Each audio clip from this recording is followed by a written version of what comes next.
Γεια σας, είμαι η Χαρά, είμαι γεωπόνος και σας καλωσορίζω στο κανάλι μου. Στο σημερινό βίντεο θέλω να σας δείξω ένα μέρος της συλλογής.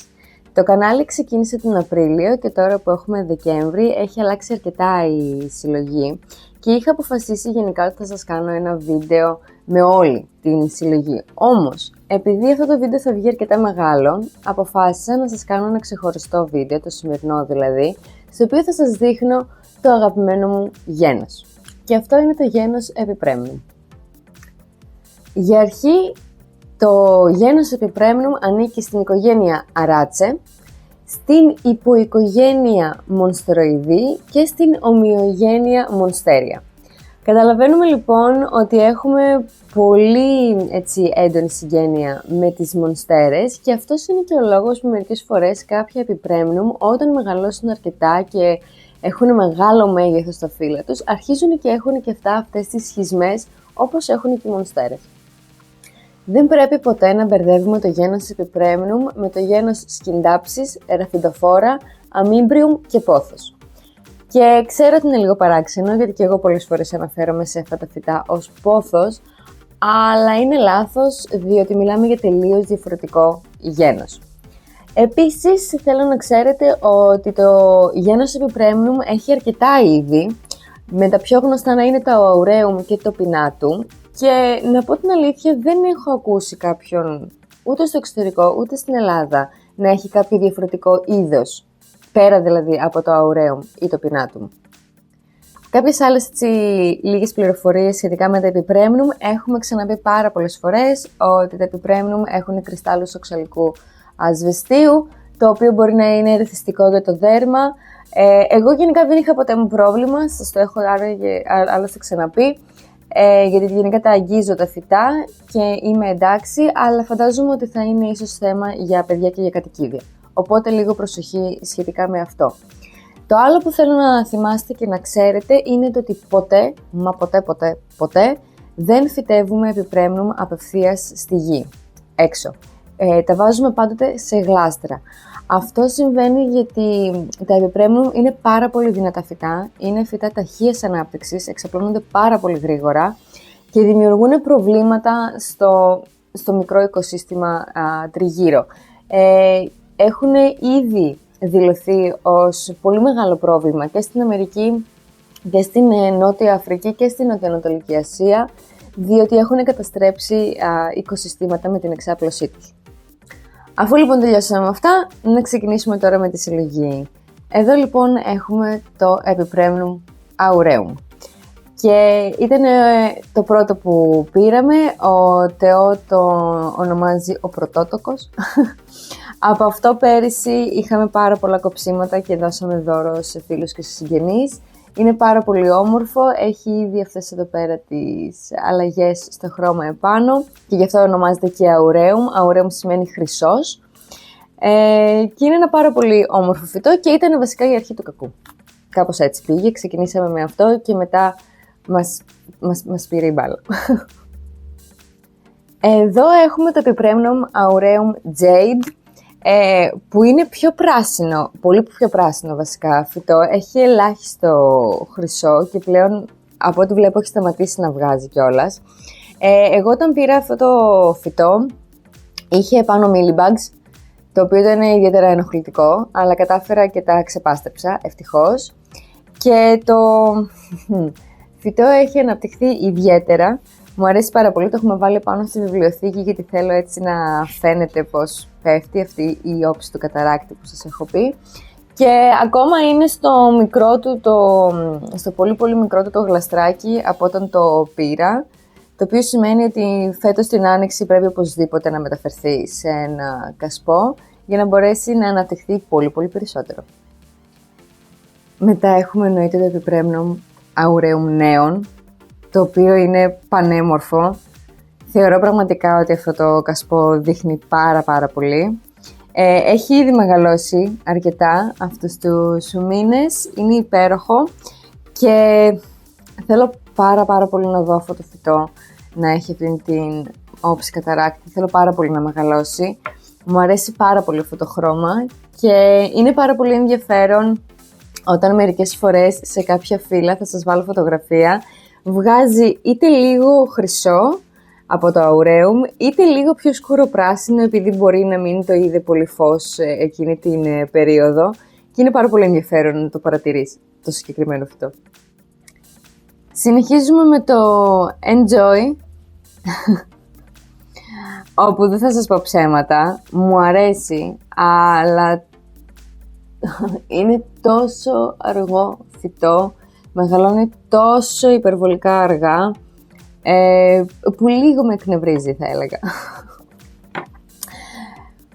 Και βασικά εύχομαι πάρα πολύ, πραγματικά κάποια στιγμή να πάρει τα πάνω του και να γεμίσει όλο αυτό το μαρμάρινο το μπολ και να το δω φουντωτό και μεγάλο, αλλά σας έχω ξαναπεί ότι αν θέλετε γενικά ένα Enjoy το οποίο να είναι φουντωτό και πολύ γεμάτο, καλό θα ήταν να δώσετε κάποια παραπάνω λεφτά και να το πάρετε ήδη αρκετά μεγάλο, διότι όπως βλέπετε πάει πολύ με το δικό του χρόνο.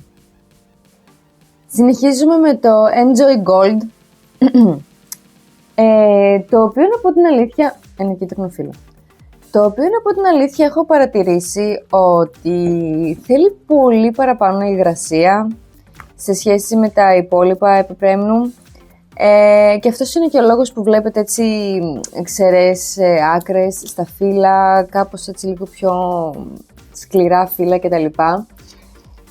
Δυστυχώς δεν μπορώ να του προσφέρω έτσι μάλλον την υγρασία που χρειάζεται, γι' αυτό και έτσι ψιλοξεραίνει τις μύτες, αλλά είναι τόσο όμορφο και θέλω επίσης και αυτό να μεγαλώσει πάρα πολύ και να το δω έτσι φουντωτό, που σίγουρα έχει μεγαλώσει και μεγαλώνει πολύ πιο γρήγορα σίγουρα από το Enjoy το κανονικό, και δεν ξέρω, έχει πάρα πολύ όμορφα φύλλα και μακάρι κάποια στιγμή να μπορέσω να του βρω και ένα πολύ ωραίο κασπό.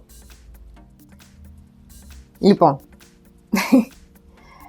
εδώ έχουμε το Epipremnum aureum global green. Και είναι το αγαπημένο μου. Είναι αυτό που μου αρέσει περισσότερο από όλα. Του πάει και πάρα πολύ το κασπό εδώ πέρα που το έχω βάλει. Είναι φανταστικό, μεγαλώνει μόνο του. Έχει υπέροχα σχέδια επάνω στο φύλλο, αυτό το πράσινο πάνω στο πράσινο. Να σας πω ότι το Global Green είναι στην Αμερική πατέντα. Δεν ξέρω λεπτομέρειες, ξέρω μόνο το ότι είναι η πατέντα PP33530, και συγχαρητήρια σε αυτόν που το έφτιαξε. Είναι υπέροχο και έχει και τρομερή ανάπτυξη και υπέροχο σχήμα στα φύλλα και δεν ξέρω, είναι το αγαπημένο μου φυτό. Εδώ έχουμε το Epipremnum aureum Happy Leaf, το οποίο να πω την αλήθεια ότι όσο περνάει ο καιρός και το βλέπω και το ξαναβλέπω και το ξανακοιτάω, μου αρέσει όλο και περισσότερο. Επίσης μου αρέσει έτσι όπως φαίνεται στην διατέλα αυτή. Και νομίζω ότι περιμένω πραγματικά την επόμενη άνοιξη που θα αρχίσει πάλι να πετάει και να μεγαλώνει, γιατί τώρα να πω την αλήθεια έχει μείνει λίγο στάσιμο, λόγω μάλλον επειδή δεν έχουμε τόσο πολύ φως πλέον. Οπότε ναι, θέλω να δω την άνοιξη όταν θα αρχίσει να μεγαλώνει πώς θα είναι τα νέα φύλλα που θα βγάλει, διότι κάθε φύλλο είναι διαφορετικό και ξεχωριστό και το ένα φύλλο πρακτικά δεν έχει καμία σχέση με το προηγούμενο. Εδώ έχουμε το Epipremnum aureum Shangri-La και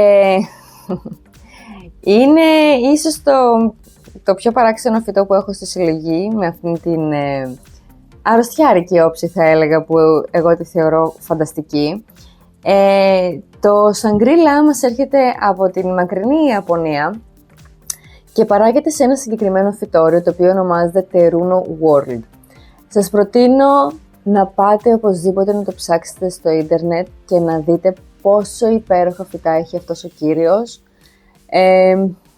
Είναι υπέροχα και έχει φτιάξει και άλλα διαφορετικά. Είναι πάλι Shangri-La, κάτι άλλο και φαίνεται αλλιώς και έχουν άλλο χρώμα. Είναι υπέροχα και χαίρομαι πάρα πολύ που έστω αυτή τη στιγμή έχω αυτό το συγκεκριμένο φυτό στην συλλογή. Τώρα θα αλλάξουμε είδος, θα πάμε στο Epipremnum Pinnatum, Εδώ πέρα έχουμε το Cebu Blue και έχω και αυτό. Το Cebu Blue που έχει λίγο πιο μεγάλα φύλλα.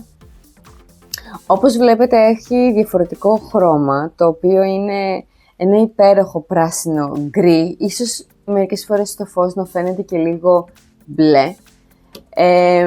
Και είναι από τα φυτά που όταν μεγαλώσουν πολύ, αν είναι έτσι αναρριχόμενα και μεγαλώσουν πάρα πολύ τα φύλλα, ξεκινάνε και έχουν τις σχισμές όπως έχει και η μονστέρα και είναι υπέροχο. Κάποια στιγμή ίσως να το έβαζα, ίσως κάποια στιγμή να το βάλω σε στήλο για να μεγαλώσουν λίγο τα φύλλα και να μπορώ να χαίρομαι έτσι αυτό το χρώμα. Αλλά προς το παρόν θα μείνουν έτσι και θα δούμε τι θα κάνουμε την άνοιξη.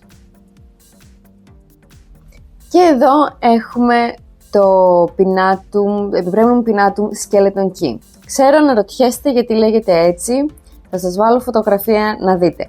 Όταν αυτό το φυτό μεγαλώσει αρκετά, πάλι σε στήλο και μεγαλώσουν πάρα πολύ τα φύλλα, χάνουν αυτήν την μορφή και γίνονται κυριολεκτικά σαν κλειδιά πόρτας. Είναι υπέροχο, είναι φανταστικό, είναι πολύ δύσκολο, γιατί παρατήρησα ότι και άλλοι συλλέκτες ανά τον κόσμο έχουν προσπαθήσει και δεν τα έχουν καταφέρει να το κάνουν αυτό. Ξέρουμε και ξέρετε, σας έχω ξαναπεί ότι δεν μου αρέσουν οι στήλοι, αλλά ίσως κάποια στιγμή για το συγκεκριμένο να έκανα όντως μια εξαίρεση για να μπορέσω να δοκιμάσω αν θα καταφέρω να δω αυτό το υπέροχο φύλλο που δημιουργεί όταν μεγαλώσει. Θα δούμε. Αυτά λοιπόν είναι τα 10 επιπρέμνου της συλλογής μέχρι πριν από λίγες μέρες. Γιατί πριν από λίγες μέρες βρέχει. Γιατί πριν από λίγες μέρες πήραμε αυτήν εδώ την ομορφιά, που είναι το επιπρέμνum aureum marble queen και είναι υπέροχη, είναι φανταστική, είναι υπέροχη. Έχει βγάλει λίγο το χώμα εδώ πέρα, την πολύ υγρασία, λίγο μουχλίτσα, δεν πειράζει. Δεν ξέρω, δείτε πόσο όμορφα είναι τα φύλλα, δεν είναι πάρα πολύ ωραία, είναι πάρα πολύ ωραία. Ήταν έρωτας με την πρώτη ματιά, δεν θα πω ψέματα. Αυτές οι πιτσιλιές είναι φανταστικές. Οπωσδήποτε θέλω να το αναμεγαλώνει. Θέλω επίσης να το βάλω σε ένα πολύ ωραίο κασπό. Ψάχνω ήδη. Και έτσι έχουμε 11 επιπρέμνου. Όπως λοιπόν καταλάβατε, μου αρέσουν πολύ τα επιπρέμνου. Δεν ξέρω πώς να το περιγράψω καλύτερα από το ότι όντως μου δίνουν πάρα πολύ χαρά να τα κοιτάζω και να τα βλέπω να μεγαλώνουν και να δίνουν αυτά τα υπέροχα φύλλα, το καθένα διαφορετικό και με τη δικιά του χάρη. Και γενικά δεν σκοπεύω να σταματήσω εδώ. Νομίζω θα συνεχίσω τη μικρή αυτή συλλογή με τα επιπρέμνου. Και αν δεν κάνω λάθος πρέπει να είναι αυτή τη στιγμή το 1 περίπου τέταρτο της συλλογής, αυτά τα 11 φυτά. Αυτά λοιπόν από εμένα για αυτό το βίντεο, ελπίζω να σας άρεσε. Θα χαρώ πάρα πολύ να μάθω και για τα δικά σας τα επιπρέμνου που έχετε στην συλλογή σας. Να σας θυμίσω να κάνετε follow, like και subscribe για περισσότερο περιεχόμενο, να με ακολουθήσετε και στο Instagram για να βλέπετε πιο γρήγορα τα updates της συλλογής. Είμαι η Χαρά και θα σας δω στο επόμενο βίντεο. Γεια σας!